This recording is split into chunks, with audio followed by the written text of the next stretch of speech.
Bismillahirrahmanirrahim. Assalamu alaikum friends. Once again I am back with another new reaction video, and today's video is Mexico Malaysia Heran Dengan Kehebatan Indonesia yang berkembang pesat.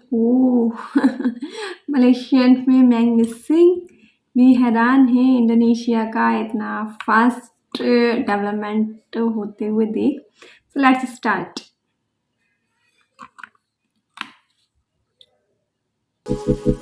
Kita masih gunakan bahasa Inggeris dalam pendidikan, bahasa Melayu baru nak mencapai peringkat sekolah menengah.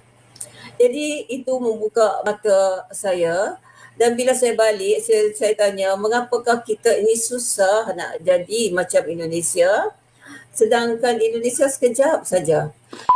Yes friends, don't forget to like, share, subscribe my channel, press the bell icon, hit the like button, drop a lovely comment. Ketika anggapan orang Malaysia terhadap bahasa Indonesia, maka yang harus dilihat adalah perbandingannya.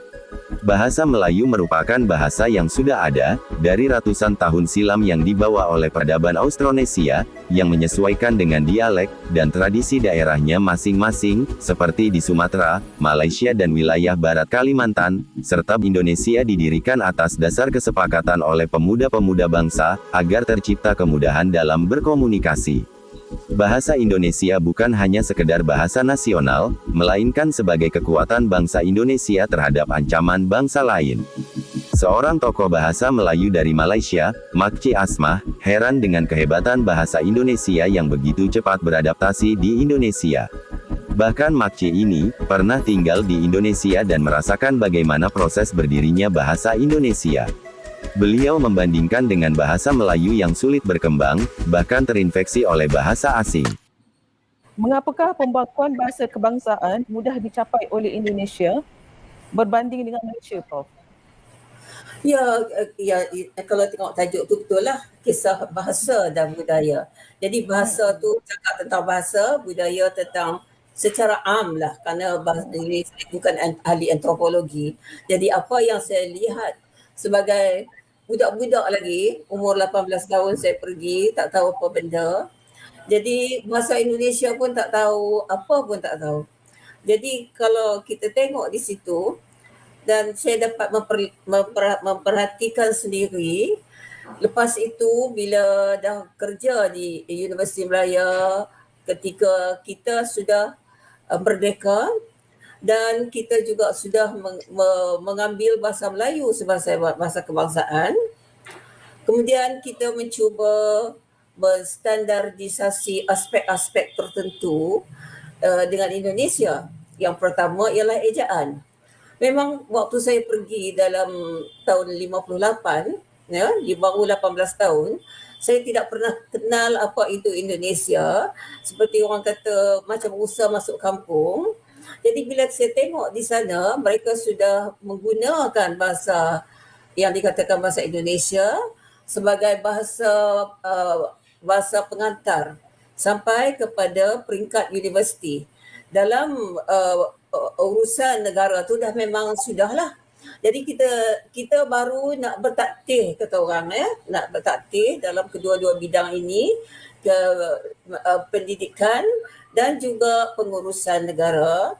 Kita masih gunakan bahasa Inggeris dalam pendidikan, bahasa Melayu baru nak mencapai peringkat sekolah menengah. Jadi itu membuka mata saya, dan bila saya balik saya tanya, mengapakah kita ini susah nak jadi macam Indonesia, sedangkan Indonesia sekejap saja.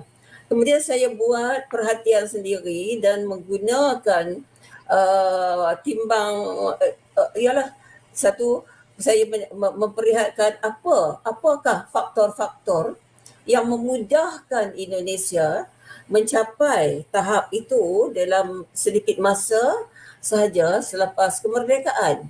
Sedangkan kita mengambil masa yang lebih lama. Iaitu kalau kita lihat, satu, terletak pada negara itu sendiri. Pertama, kita lihat dari segi demografi. Dari demografi, penduduk-penduduknya, yang saya dalam buku ini saya katakan eka corak, monokrom. Monokrom bermakna dia semua pribumi.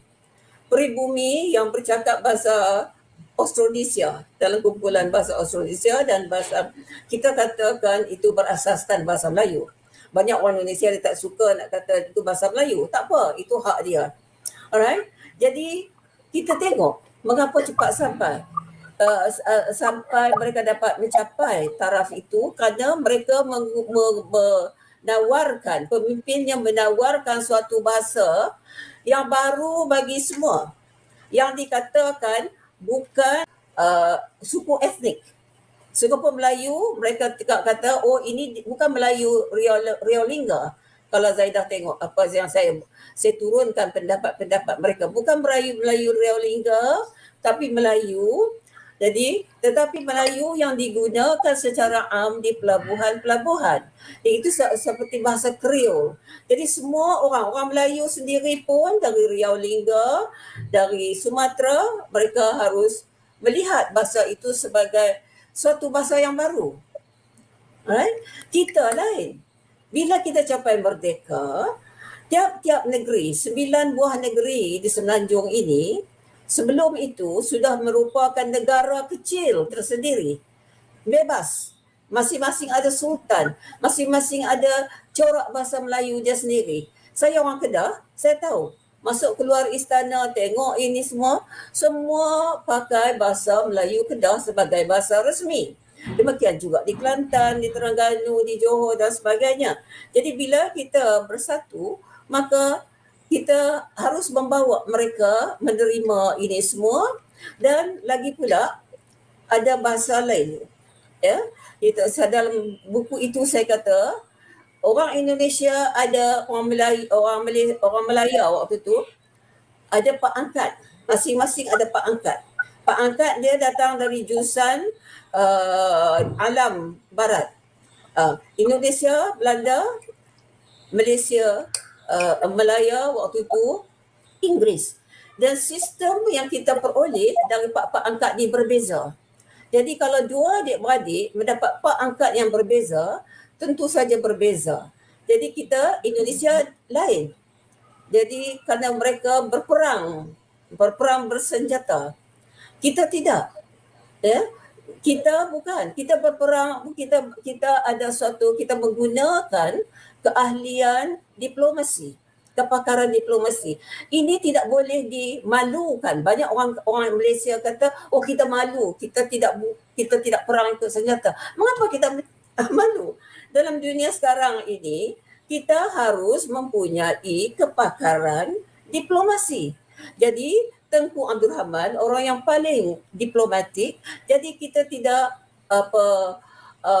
kehilangan banyak nyawa sama sekali dalam memperoleh kemerdekaan.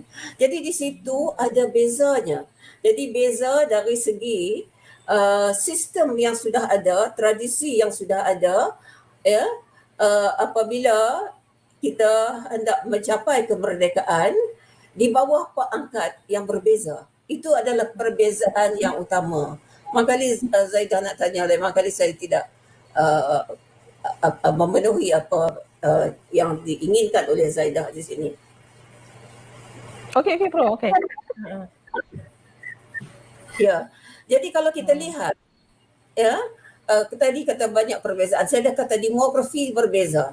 Mereka eka corak, mereka monokrom lah, kata monokrom. Kita ni banyak kromnya, berbagai corak. Ada bukan saja orang peribumi, kita ada orang Cina dalam peratusan yang amat tinggi kalau dibandingkan dengan Indonesia. Indonesia cuma buat 1% saja orang Cina, alright? Kita ada orang India, ya, semua bahasa yang berbeza. Dan dari zaman kolonial lagi, mereka mempunyai sistem pendidikan dan menggunakan bahasa mereka sendiri. Jadi semua ini kita mesti ambil perhatian. Indonesia tidak ada. Jadi jangan kata kita tidak berusaha. Ini yang saya nak perbetulkan orang kita. Orang kata kita tak berusaha kuat, kita ini Indonesia berusaha kuat. Saya tengok mudah saja. Ya, dalam Sumpah Pemuda ambil bahasa Indonesia. Ambil itu cepat. Kita lihat banyak, ya, perdebatan dalam Legislative Council sebelum merdeka dan sebagainya.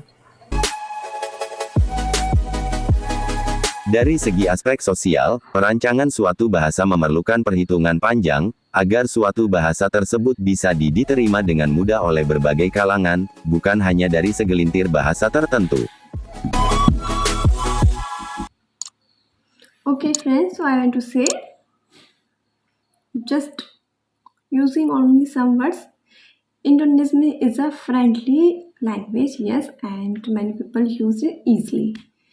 So okay, आपको मैं चलो सब्सक्राइब कीजिएगा. Now इंशाल्लाह we will meet next video. Till then, Allah Hafiz, bye bye, take care and thanks for watching.